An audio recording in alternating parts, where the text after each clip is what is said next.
everything to me. His expression softened. You know, Congratulations, a new voice interrupted. Tamia and Brandon turned to encounter a pretty brown-skinned woman dressed in a navy Dolce & Gabbana skirt suit that hugged her slender figure. Her dark, lustrous hair flowed past her shoulders in a way that made Tamia more desperate than ever to get into her stylist's chair. Sporting months of nappy new growth and wearing a pantsuit that did nothing for her shape, she felt raggedy next to Cynthia Yarbrough, the scheming hussy who'd stolen Brandon from her. She forced a smile. Hey, Cynthia, you're looking well. Thank you, Tamia. Cynthia didn't insult her intelligence by returning the compliment. Congratulations on your acquittal. Thanks. Tamia smiled gratefully at Brandon. I couldn't have done it without this man's amazing legal prowess. I don't know if I can ever repay him, but I'm determined to try. Brandon chuckled. You might feel differently after you receive my final bill. Tamia laughed, then leaned up and kissed his smooth, clean-shaven cheek. She didn't miss the way Cynthia's eyes narrowed with displeasure. Don't get it twisted, heifer, Tamia mused. He was my man first. Soon she was surrounded by a group of supporters who'd been there for her throughout the trial. Lou Saldana scooped her up and swung her around, while her best friend, Chanel Jasper, took one look at her attire and promised to take her shopping ASAP. Distant cousins Tamia hadn't seen in ages had shown up, along with a few of her neighbors. Everyone who mattered was there. Except Fiona.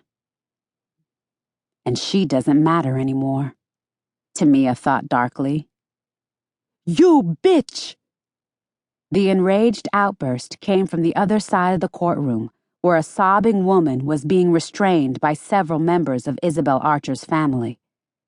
As Tamia watched, the woman pointed at her and screamed, You're gonna burn in hell for what you did to Isabel! Before Tamia could open her mouth to defend herself, Brandon silenced her with a warning look. Don't say anything. The jury has spoken for you, and that's all that matters. Nodding grimly, she watched as the hysterical woman was led out of the courtroom. Although Tamia knew she was innocent, it bothered her that there were people who would always believe the worst of her, that she'd killed her lover's wife in a jealous rage. The worst part was that she knew who the real killer was, and there wasn't a damn thing she could do about it. She'd sworn not to tell anyone, and no matter how horribly she'd been used and betrayed, a promise was a promise. After accepting more congratulatory hugs and kisses, Tamia followed her small entourage out of the courthouse and into the bright November afternoon. She and Brandon were met by a buzzing swarm of reporters who shouted questions at them. Miss Luke, do you feel vindicated by today's verdict?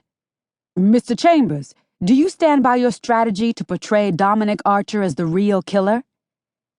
Do either of you believe he really murdered his wife? Miss Luke, do you regret having an affair with a married man? Taken aback by the barrage of questions, Tamia looked askance at Brandon. He gave her a reassuring smile, then stepped to the cluster of microphones. Calmly, he surveyed the crowd, waiting for the noise to die down before he spoke. Miss Luke and I are pleased that justice was served today. I commend the men and women of the jury for weighing all the evidence and coming back with the only verdict they could have. Not guilty. The reporters fired more questions at him. With all due respect, Brandon, one voice rang out above the rest. How difficult was it for you to defend the woman who cheated on you? Throughout the trial, you were forced to hear the lurid details of Miss Luke's affair with Dominic Archer.